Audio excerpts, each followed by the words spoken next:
E eu quero contar uma história de um jovem nascido em Itapiruna e por cerca de 17 anos de idade, ele que era um jovem muito magro, tinha a cabeça muito grande, ele não conseguia se relacionar com as demais pessoas, ele tinha ideações suicidas, a vida para ele era triste, era uma vida que não fazia qualquer sentido, e ele resolveu, vou me matar. Mas ele não tinha coragem para tomar essa iniciativa, resolveu escrever uma carta para sua mãe, uma carta para o seu pai, despedindo, agradecendo por tudo, e um dia ele tomou coragem, resolveu ir até o vigia por fora da sua casa e perguntou a ele, você poderia me emprestar a sua arma? Porque nesta noite ele iria se matar. Bom, a sorte é que aquele vigia não foi trabalhar na noite e ele não teve acesso àquela arma de fogo, porque aquele jovem naquela noite queria tirar a própria vida, acabou não tirando. E aquele jovem que era tão complicado foi colocado para fora de casa por sua mãe, colocado para fora de casa por seu pai, e acabou tendo que deixar a cidade de Itaperuna para ir morar numa outra cidade, a cidade de Bom Jesus do Itabapuana, com uma velha tia, já idosa, que reservou um quarto para ele. Aquele jovem não conseguia dormir, eram muitas tormentas, o ímpeto suicida lhe batendo a porta, e numa noite, talvez dessas noites decisivas que perpassam a vida de muitos dos jovens que hoje estão nos assistindo, ele olha para a mesa de cabeceira ao lado e encontra um livro. E, por certo, foi um encontro com o livro que era o Livro dos Espíritos. E um fato curioso nesse encontro, meus amigos Denis, meus amigos Betinho, é que o livro estava sem capa, estava sem as primeiras folhas, e vocês poderiam perguntar assim, mas o que tem a ver a história do jovem com o livro estar sem capa? É que a mãe do jovem era muito católica, e na sua condição de catolicismo, ela não gostava que o filho se envolvesse com aquilo que ela considerava coisas do diabo, coisas que não engrandeciam, mas como o livro estava sem capa, ele não leu o Livro dos Espíritos. Então ele começou a ler. Ele leu sofregamente aquele livro, perpassando pela primeira página, que fala de Deus e das causas primárias, ganhou a segunda parte, que fala dos espíritos e do mundo espiritual, ganhou a sua terceira parte, que fala das leis morais, ganhou a quarta parte, que fala das esperanças e consolações, mas foi uma frase, logo na introdução de O Livro dos Espíritos, que chamou bastante a atenção daquele jovem. Porque a frase dizia assim, e eu quero que cada um de vocês pense na frase que aquele jovem leu. O verdadeiro espírita vê as coisas desse mundo, as angústias, os medos, as depressões, as ideações suicidas, todas as dores, todos os sofrimentos que nos visitam, como testes ao aprimoramento, como provas transitórias, porque se saber suportá-las, se tiver coragem, se conseguir granjear a alegria de viver, ele perpassará tudo isso e granjeará, adquirirá, conquistará dias de paz. E aquilo foi um verdadeiro encontro com o Livro dos Espíritos, com a doutrina espírita. Depois de um determinado tempo, aquele jovem retorna a Itapiruna pensando, vou me tornar espírita. E ele um dia, passando numa rua, a rua 10 de maio, ele olha, Grupo da Fraternidade Espírita Humberto de Campos, e uma voz lhe diz assim à cabeça, entra. Mas ele lembra-se de sua mãe, não vou entrar. Entra, meu filho, dizia a voz na cabeça dele, não vou entrar. Até que ele, lembrando um personagem do Zorra Total, que vocês, os meus amigos jovens, ou os meus amigos jovens há mais tempo, porque tenho certeza que muitos hoje estão nos escutando, os amigos da juventude ou os amigos da maioridade, da terceira idade, ele ficou igual aquele personagem do Flávio Silvino, pezinho para frente, pezinho para trás, porque ele entrava, ele saía, olhava para um lado, olhava para o outro, tenho certeza que quem o observava pensava assim, olha, esse rapaz deve estar maluco, porque ele fica entrando e saindo, até que um dia ele entrou.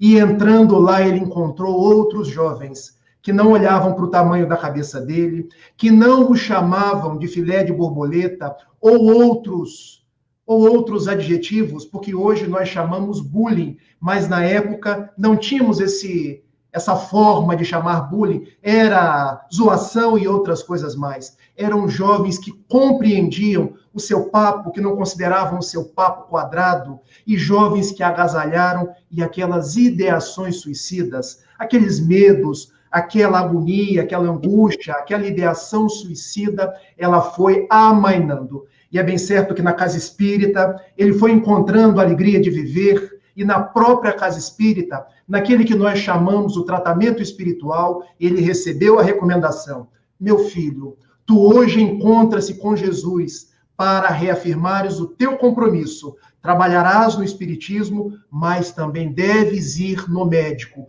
porque os psicólogos, porque os psiquiatras são enviados de Deus e tu precisas te reajustar nos dois flancos, o flanco material e o flanco espiritual. E ele começando as duas terapêuticas, a terapêutica espiritual e a terapêutica medicamentosa, ele conseguiu se rearranjar, fez amigos, conseguiu passar num concurso, hoje trabalha no Banco do Brasil, encontrou-se com aquela que é a grande esposa, companheira dos seus dias, que atende pelo nome de Gabriele. E ele tem grande orgulho disso, porque Gabriele é o mesmo nome da esposa de Allan Kardec, Dona Mélie Gabriele Boudet.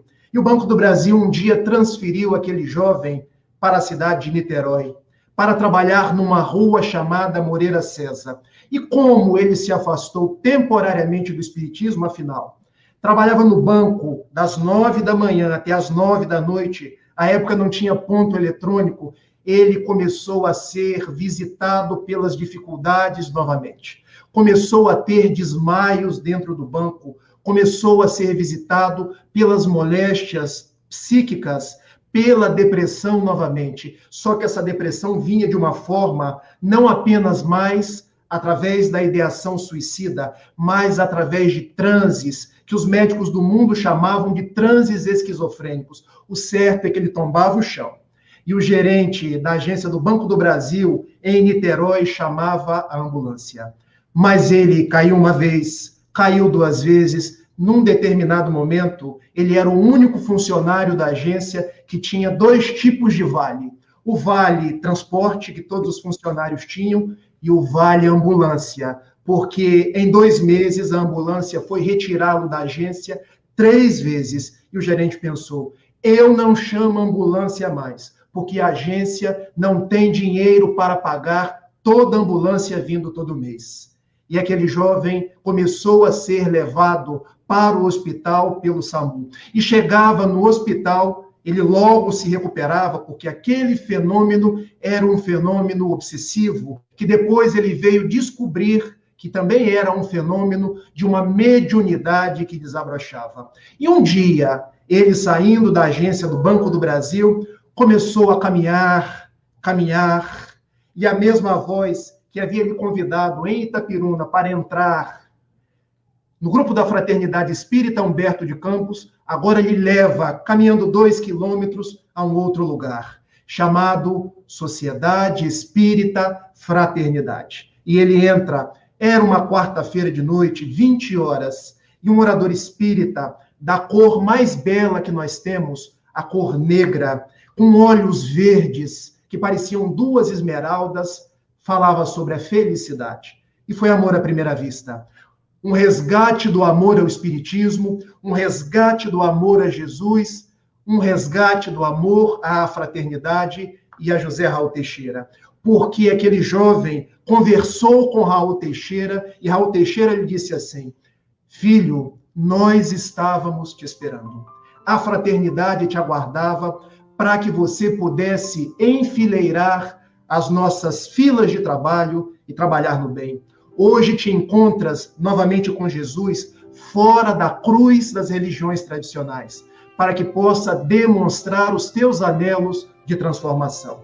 És visitado pela depressão, és visitado pelas angústias, pelos medos, aqui encontrarás a pacificação para o teu espírito calcinado pelas dores pretéritas. É bem certo que ainda precisarás das terapêuticas do mundo, mas aqui encontrarás a alegria e a paz de viver. Trabalhe.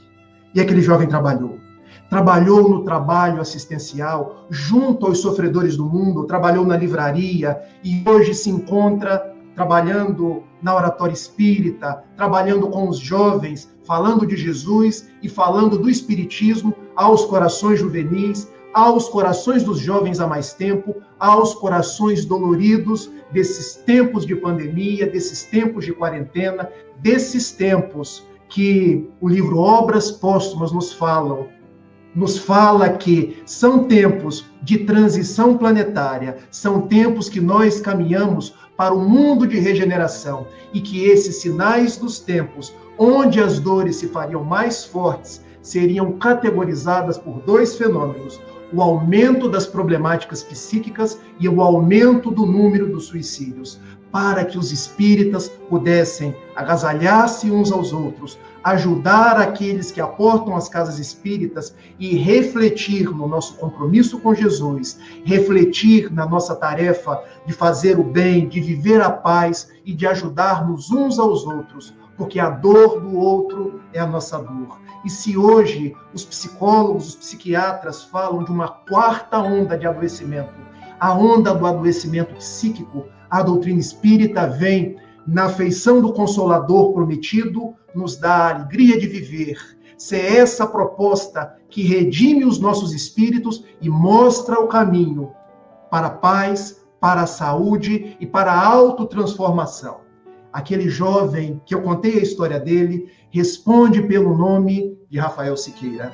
E eu me apresentei por aquela história porque eu quero conversar com vocês hoje, não como alguém que traz uma lição, não como alguém que reproduz aquilo que nós aprendemos na doutrina espírita, porque nós, os espiritistas, aprendemos uns com os outros. Eu hoje estou aqui na condição de quem troca experiências. Eu quero trocar experiências com cada um de vocês, porque a minha dor eu transformei em propostas de superação.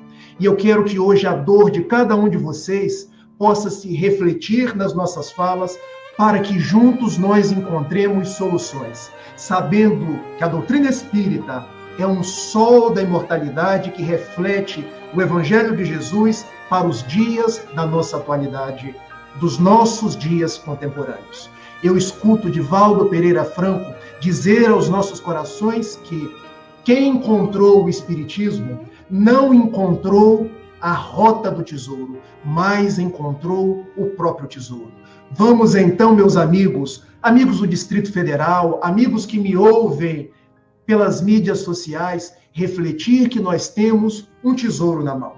E se hoje nos visitam as ideações suicidas, se hoje nos visitam os medos, as angústias, a depressão, possamos nos tratar com a medicina do mundo, que Deus propicia que chegue até nós, mas possamos beber das águas lustrais do Espiritismo, que é Jesus retornando para ser o amigo de todas as horas.